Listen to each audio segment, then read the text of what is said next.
ఊరి తిప్పల మీద మాట్లాడదాం రమ్మని రచ్చబండ కాడికి పబ్లిక్ అందరినీ పిలిచిండ్రు. ఇక పెద్ద మనిషి మైక్ అందుకొని స్పీచ్ దంచుడు చాలు చేసిండు. అర్రే అస్సలు ముచ్చట మాట్లాడకుండా టైం అంతా వేస్ట్ చేస్తాడేంది అని కొందరు. నీ అవ్వ ఊరికి పోతోని ఉతగనన్న ఈడుకొస్తిని అని ఇంకొందరు. గీ ముచ్చట కోసం పిలిచింది, డప్పు సాటింపుకి ఇచ్చిన పైసలు సుతా దండగాయే. ఇగో గిట్లనే అనుకుంటారు. సేమ్ పార్లమెంట్ కథ కూడా గట్లనే ఉన్నది. మరి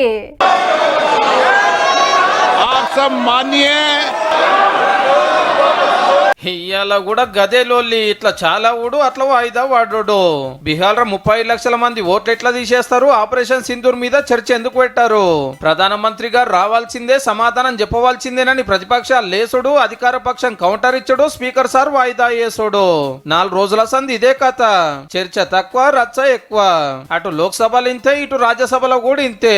సర్కారులు చర్చకు సై అంటున్నారు కానీ ఎప్పుడో చెప్తలేరు. కానీ పార్లమెంట్ నడపడానికి ఎంత ఖర్చు అవుతుందో ఎరికేనా? నిమిషానికి 2.5 లక్షలు. గౌరవ ఎంపీలు మాట్లాడకున్నా, చర్చ చేసినా, రచ్చ చేసినా ఖర్చే. రోజుకి ఎట్లా లేదన్నా 6 గంటల చర్చ నడవాలి. ఈ లెక్కన 4 రోజులలో 24 గంటలు. కానీ 6-7 గంటలు నడిపితే అదే ఎక్కువ. కానీ 4 రోజుల పేరు మీద 30 కోట్ల రూపాయలు అయితే ఖతం. మళ్ళీ ఇది ఇప్పటి లెక్క కాదు. 10 ఏళ్ల కిందట నిమిషానికి 2.5 లక్షలని సెంటర్ వాళ్ళు చెప్పిండ్రు. ఇప్పటి లెక్క తీస్తే దానికి డబ్బులేనో త్రిబులేనో. ఇలా జోబులకెళ్ళి ఏమైనా పెట్టేది ఉందా? పబ్లిక్ కట్టిన పన్నుల పైకము.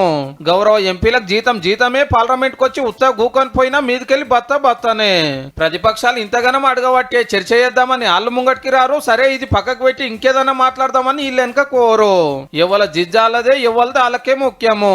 ఇంకో 25 రోజులు అనకాలం పార్లమెంట్ నడుస్తుంది. అప్పటిదానికి ఇదే లొల్లి ఉంటే 100 కోట్లు గడబడి వరదలు కొట్టుకపోయినట్టే పో.